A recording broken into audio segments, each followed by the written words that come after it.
आप कहते हो कि मंदिर से जाते समय नंदी के कानों में कहकर चले जाओ।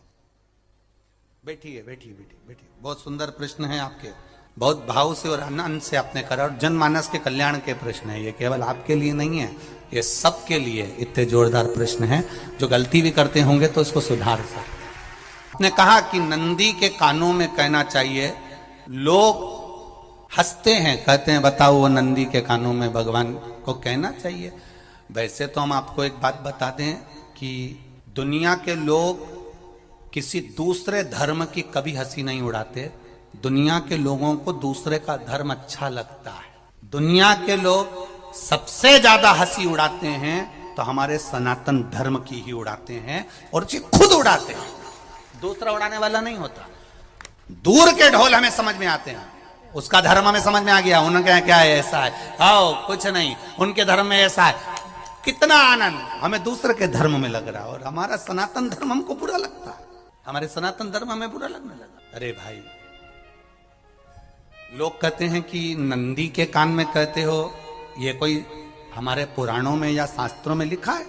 भगवती बहन साहू, आपको धन्यवाद देना चाहूंगा के अंतर्गत चाहे उपाय जो बताए जाते हैं कि बेलपत्री ऐसे चढ़ाना, काली मिर्च ऐसे चढ़ाना, चावल ऐसे चढ़ाना, धतूरा का क्या महत्व है, शमी के पत्ते का क्या महत्व है, बेलपत्री के पत्ते का क्या महत्व है, ये जितनी भी बातें बताई जाती हैं ये सब पुराण के अंतर्गत से बताई जाती है। अब दुनिया के लोग इसको चाहे टोटका कह दें, चाहे दुनिया के लोग इसे टोना कह दें, पर पुराण से हटकर कुछ नहीं। और आप लोगों को अगर बोला है कि नंदी के कान में कहकर भगवान शंकर के मन में बात पहुंचे, तो ये क्यों कहा, तो ये भी हमारी शिव महापुराण में लिखा है, जलंधर के चरित्र में। कोई आपसे कहे कि नंदी के कान में बोलने से क्या होता है, ये जलंधर का चरित्र कह रहा है। मां पार्वती जी का हस्त कमल पकड़कर जलंधर लेकर जाने लगा।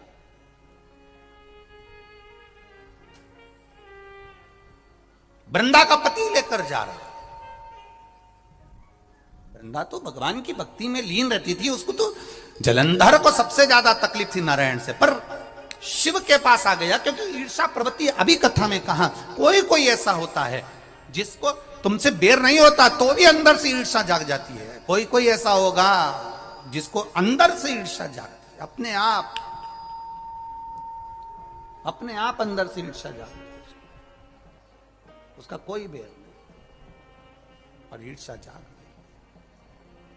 भीतर से ईर्षा जागा। ना आप उससे मिले हो, ना कभी वो आप उसके सामने बैठे हो।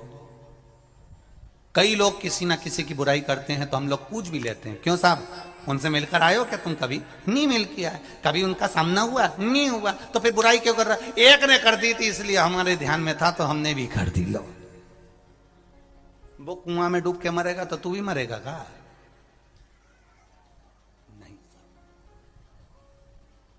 नंदी सामने बैठा है, गणेश जी को मालूम पड़ गया, कार्तिकेय को मालूम पड़ गया, मां पार्वती जी का हस्त कमल जलंधर ने पकड़ लिया और लेकर चला। मालूम पड़ गया, तब नहीं रहा गया। गणेश जी को क्रोध आ गया और गणेश जी महाराज आए, शिव जी को जगाने लगे। पिताजी पिताजी पिताजी कर कर जगाया। उठो पिताजी, पिताजी उठिए, पिताजी जागिए, पिता को जगा रहे हैं। भगवान शंकर नहीं उठे, तप में लीन थे। क्या करें हम? जलंधर के पास में इतना बल है, इतना बल है, और पिता की आज्ञा नहीं होगी तो हम कैसे मार देंगे इसको? मारने को तो मार दें। मां ने आज्ञा करी थी कि जलंधर उसको तारकासुर को मार दो, तो कार्तिकेय ने तारकासुर को मार दिया। शिव जी की आज्ञा नहीं तो हम इसको कैसे मारें? क्या करें? सब कुछ गणेश जी ने देख लिया, शंकर जी के ऊपर बहुत बहुत बहुत बहुत प्रार्थना कर कर देख ली, पर शंकर जी नहीं जागे। तब आखिरी में विनायक ने, गणेश ने जितने लोग आस्था चैनल पर कथा सुन रहे हैं, जितने लोग फेसबुक यूट्यूब पर कथा सुन रहे हैं, इस बात को याद रखना कि नंदी के कान में कहने से क्या होता है वो ये इस कथा से सीख लेना। आखिरी में गणेश जी को लगा किसको कहूं, शंकर जी भी तप में हैं, नंदी भी तप में हैं, मैं किसको कहूं। शिव जी को कह के कर थक गया, पिताजी को बोल बोल कर थक गया, पिताजी जागते नहीं। अब मैं किसको कहूं ये बात, किससे कहूं।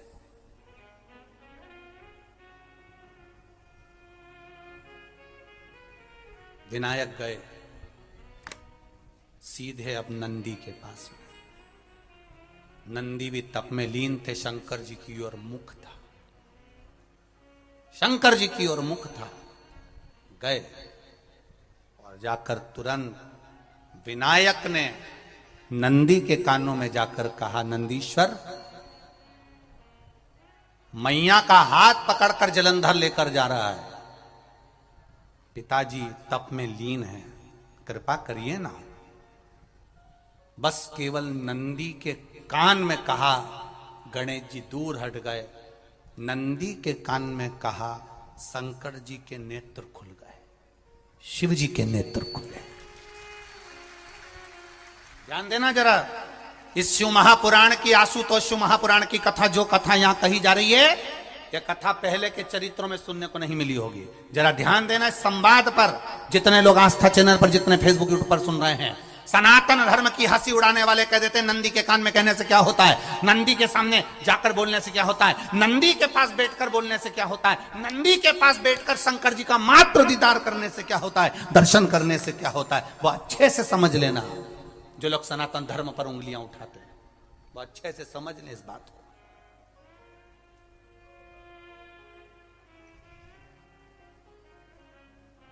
क्या होता है, नंदी तप में लीन, शिवजी तप में लीन, शिव नहीं उठ रहे। विनायक ने नंदी के कानों में जाकर कर दिया, नंदी के कान में जाकर कहा, नंदी के नेत्र नहीं खुले। नेत्र किसके खुले, जम के बोलो, महादेव के खुले, शिव जी के खुले। ये मन का तार, नंदी शंकर की आराधना कर रहे थे, शिव अपनी भक्ति में डूबे थे।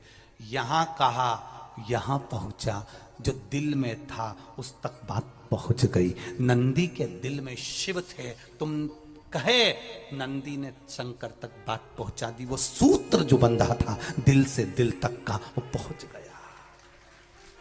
वो सूत्र जो दिल से दिल तक बंधा हुआ था, मन से बंधा हुआ था, खबर वहां तक पहुंच गई, खबर पहुंच गई। लुटाइए, ये मौका मिला है आनंद का, दिल से प्रेम लुटाओ। नंदी से कहा, नंदी ने देवादिदेव महादेव से नहीं कहा, केवल नंदी आंख बंद कर बैठे थे। कहते सही भगवान गणेश के शब्द शिव जी तक पहुंच गए, शिव जी के नेत्र खुल गए और उन्होंने जलंधर के पास पहुंचकर पार्वती जी का हस्त कमल छुड़वाया। जरा विचार करिएगा, आप नंदी से कहते हो मेरे महादेव तक बात पहुंच जाती है, आपको केवल नंदी से प्रेम से कहना है, नंदीश्वर मेरे बाबा, ए मेरे बाबा, आप रोज शिव जी को लेकर भ्रमण पर निकलते हो, मुझे बहुत दुख है, आप मेरे दुख को मिटाने के लिए मेरे दरवाजे पर क्यों नहीं आते। नंदीश्वर से कहा, शिव जी तक बात पहुंच जाएगी, शंकर के नेत्र आपके लिए खुल जाएंगे और महादेव आपके यहां खड़ा मिलेगा, मेरा महादेव आपके पास में खड़ा मिलेगा।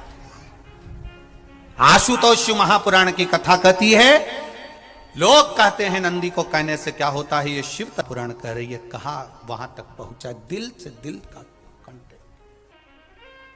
हम कई बार कहे आपको, आप लोगों ने सुना होगा शिव महापुराण में कि बहुत दुख हो जिंदगी का, बहुत दुख तकलीफ, जैसे वो बहन ने लिखा, मेरे कर्जे में लदालुम हो गई, तकलीफ बढ़ गई, शरीर का रोग था, 15-20 साल हो गए, आराम नहीं, बेटे भी व्यसन में डूबने लगे, क्योंकि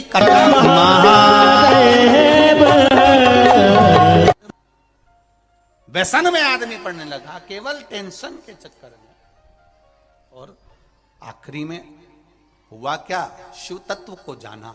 आपसे भी निवेदन है, जब दुख की घड़ी अपार हो, समस्या बड़ी हो, बहुत तकलीफ हो, बहुत कष्ट हो, एक लोटा जल जब महादेव को चढ़ाने के लिए जाओ, चढ़ाकर 2 क्षण मंदिर के अंदर नंदी के पास 2 क्षण बैठकर मेरे महादेव को निहारना, अपने दिल की बात उसके पास में बैठकर नहीं भी कहोगे ना तो नंदी के पास मात्र बैठ भी गए, उस नंदीश्वर के पास मात्र बैठ गए तो वो तुम्हारे दिल की बात समझ जाएगा।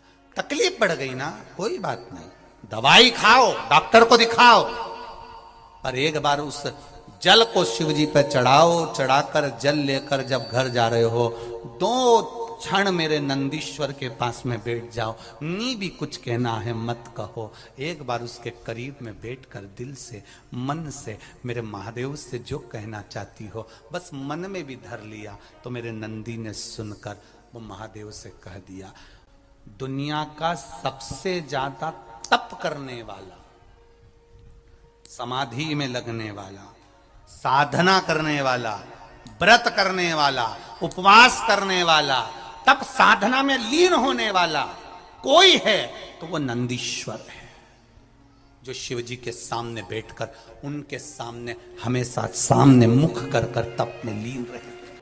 कितने लोग हैं जो भगवान नंदी के कानों में कुछ कहकर आते हैं? बोले हो कभी? सीधे बोल देते हो क्या जाकर? नंदी के कानों में कहने का भी एक तरीका है, आप लोगों को मालूम होगा वो तरीका? नहीं मालूम? बेलपत्री की जो डंडी रहती है ना, बीच का जो भाग है, ध्यान दिए ना जरा सा, ये बीच की जो डंडी है, फिर से देखिए, बेलपत्री के 2 पत्ते और उसके पास में जो बीच की जो डंडी का भाग, पास में जो बीच की जो डंडी का भाग है, दिख रहा है आप लोगों को? ये 2 डंडी, ये बीच की 2 पत्ती और उसके बीच में जो 2 डंडी का भाग, आप लोगों को मालूम होगा वो तरीका? नहीं मालूम? ये बेलपत्री की जो डंडी रहती है ना, बीच का जो भाग है, ध्यान दिए ना जरा सा, ये बीच की जो डंडी है, फिर से देखिए, बेलपत्री के 2 पत्ते और उसके पास में जो बीच की जो डंडी का भाग है, दिख रहा है आप लोगों को? ये 2 डंडी, ये बीच की 2 पत्ती और उसके बीच में जो 2 डंडी का भाग होता है। जब हम देवादिदेव महादेव से कोई बात कहने वाले होते हैं ना कि बाबा बहुत दुखी हूं, बाबा बहुत तकलीफ चल रही है, बाबा मैंने एक कंपटीशन एग्जाम में परीक्षा दी है, बाबा मेरे जीवन में ये तकलीफ हो रही है बाबा, तब इस बेलपत्री की जो ये डंडी होती है, इस उंगली से, इस अंगुष्ठ से इस डंडी को पकड़ा जाता है और बाबा के कर्ण में कहने से पहले ये हाथ को नंदी के ऊपर रखकर फिर हम बाबा के नंदी के कानों में कहते हैं और चलते समय इस बेलपत्र को अशोक सुंदरी की जगह पर चढ़ाकर वापिस सजाते हैं। देव अधिदेव महादेव को पार्वती की बात मानना ही पड़ती है और वो कहना ही पड़ता है। ये बेलपत्र की महत्व है। ये जितना फल एक बेलपत्र की पत्ती में, उतना की उतना फल हम आपसे फिर कहेंगे। कभी मौका मिल जाए जिंदगी में, कभी तुम्हारे जीवन में अगर मौका मिले और कहीं बेलपत्री का वृक्ष मिल जाए जिसकी छांव तुम्हारे ऊपर पड़ रही हो, तुम्हारे ऊपर अगर बेलपत्री की छांव पड़ रही हो, उसके नीचे बैठकर कभी मौका मिले, एक बेलपत्री का पत्ता मात्र रखकर आप शिव जी का नाम लेकर जल भी अगर समर्पित कर रहे हो ना, तो वो 12 ज्योतिर्लिंग को जल चढ़ाने के बराबर फल प्रदान कर। एक बेलपत्री का पत्ता, एक बेलपत्री का वृक्ष, एक बेलपत्री के वृक्ष की छांव हमारे जीवन को कृतार्थ कर देती है, धन्य कर देती है, कृतार्थ।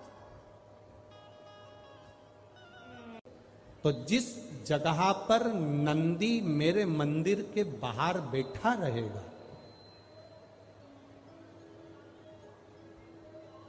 नंदी जिस जगह पर मेरे मंदिर के बाहर बैठा रहेगा, सुयशा उसके कर्णों में, कर्णों के करीब में तू स्वयं विराजमान रहेगी। सुयशा, जब कोई नारी, जब कोई पुरुष, जब कोई बच्चा, जब कोई बुजुर्ग, जब कोई भी संसार सागर में रहने वाला मानव मेरे मंदिर में आएगा और नंदी के कान में कुछ कहकर जाएगा, तब तू उसको सुनकर मां पार्वती से कहेगी, और पार्वती जब मेरे साथ प्रतिदिन प्रदोष काल में, प्रदोष के समय, शाम के समय भ्रमण पर जब पार्वती मेरे साथ जाएगी, तो पार्वती मैया जिसके सामने नंदी को रोक देगी, मैं उसके ऊपर कृपा करते हुआ चले जाऊंगा। ये हमारा भाव शिव महापुराण की कथा बना।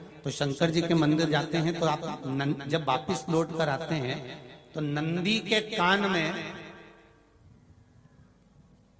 जब हम नंदी से कुछ कहते हैं, आप लोग जब वापिस लौट कर आते होंगे तो नंदी से कहकर आते होंगे ना कुछ ना। तो जब हम नंदी से कुछ कहकर आते हैं, आपने देखा होगा कई लोग नंदी के कान में कुछ कहते हैं, फिर नंदी का जो सींग होता है उस सींग के बीच में से शिवलिंग का दर्शन करते हैं। तो नंदी को जब कोई बात कही जाती है, नंदी से जब कुछ कहा जाता है कि हमारी बात शिवजी तक पहुंचाना, तो उसमें सबसे पहला अगर नाद करा जाता है नंदी के कानों में, तो ओम का नाद करा जाता है। आप सीधे जाकर अगर कहेंगे नंदी को कि हमारी ये बात है, आप वहां तक पहुंचा देना, तो नंदी उस बात को कहे चाहे नहीं कहे, पर जब आप नंदी के कान में ओम कहने के बाद में अपने हृदय की बात कहते हैं, तो जैसे एक पत्र आपने भेजा और पत्र को तुमने लिफाफे के अंदर रख दिया, रखने के बाद में तुमने एड्रेस भी लिख दिया, समझ लेना बहुत अच्छे से। एड्रेस लिखने के बाद में तुमने अपना मोबाइल नंबर भी लिख दिया, सब कुछ कंप्लीट कर दिया। अब इस लिफाफे को तुमको भोपाल भेजना है सागर से, और तुमने ले जाकर इस लिफाफे को डाकघर के डब्बे में डाल दिया। लिफाफा जाएगा, जम के बोलिए, एड्रेस पूरा लिखा है, पीछे तुम्हारा नाम भी लिखा है, मोबाइल नंबर भी लिखा है,